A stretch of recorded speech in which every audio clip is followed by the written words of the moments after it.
Civilization or Barbarism, an Authentic Anthropology by Dr. Cheikh Anta Diop.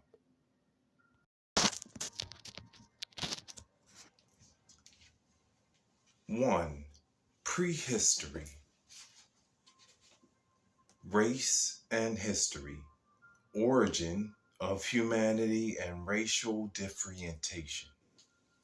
The research conducted in humanistic paleontology, particularly by the late Louis Leakey, has helped to place the birthplace of humanity in East Africa's Great Lakes region, around the Omo Valley. Two ramifications that have not been sufficiently emphasized until now have come to light as a result of this research. 1. Humankind born around the Great Lakes region, almost on the equator, is necessarily pigmented and black. The Glogler law calls for warm-blooded animals to be pigmented in a hot and humid climate. 2. All the other races derive from the black race by a more or less direct filiation, and the other continents were populated from Africa at the Homo erectus and Homo sapiens stages 150,000 years ago. The old theories that used to state that blacks came from somewhere else are now invalid. The first black who went out to populate the rest of the world exited Africa through the Strait of Gibraltar, the Isthmus of Suez, and maybe through Sicily and southern Italy. The existence of a cave and parietal African art of Upper Paleolithic period has confirmed this point of view. Figures 1, 2, and 3. The Jebel Onnoat carvings in Libya were dated as those of Upper Paleolithic age, according to Henry Bruel. In Egypt, the most ancient carvings are of the Upper Paleolithic period. In Ethiopia, near the Dire Dawa site, the paintings discovered in the Porcupine Cavern are of the type found in Egypt and in Libya. According to Leakey, the most ancient art form in East Africa is from the Upper Paleolithic period. The presence of the Stilbaen in districts rich in paints,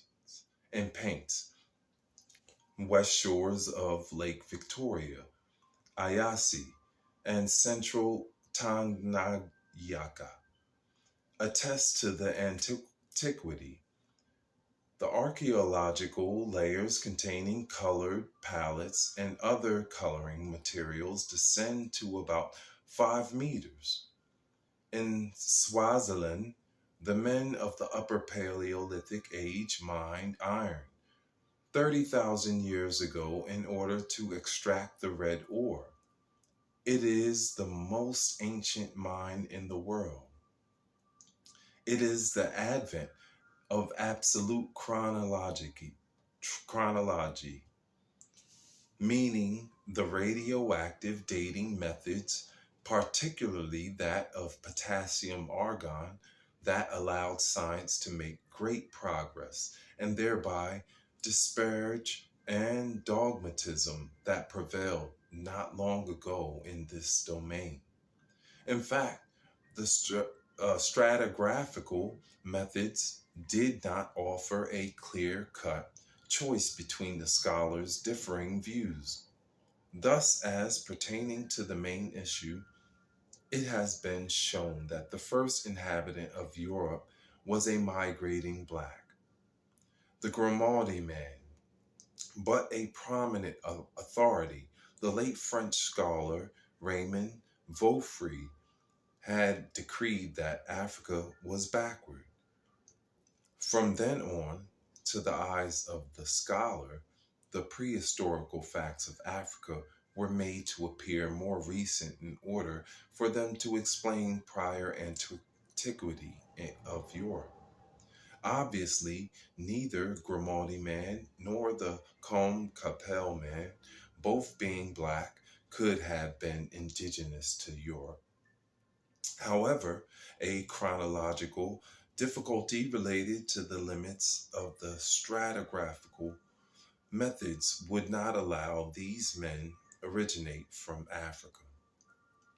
Racial differentiation took place in Europe, probably in southern France and in Spain, at the end of the last worm glaciation, between 40,000 and 20,000 years ago. Figure 4.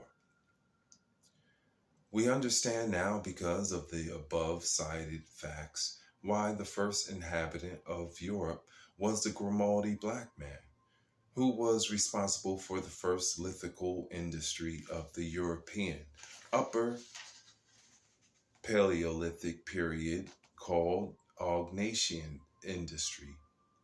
Some believe they saw in the Lower Perigordian a strictly European industry anterior to the previous one, whose creator would have been truly indigenous to Europe, as opposed to the Grimaldi black invader. This refers to the Combe Capelle man. It has been forgotten that the latter is a typical black man, as the Grimaldi man himself, and that both individuals belong to the same anthropological type. This is the reason why the Lower Perigordian and the Augnacian were the first viewed as forming a sole and same industry.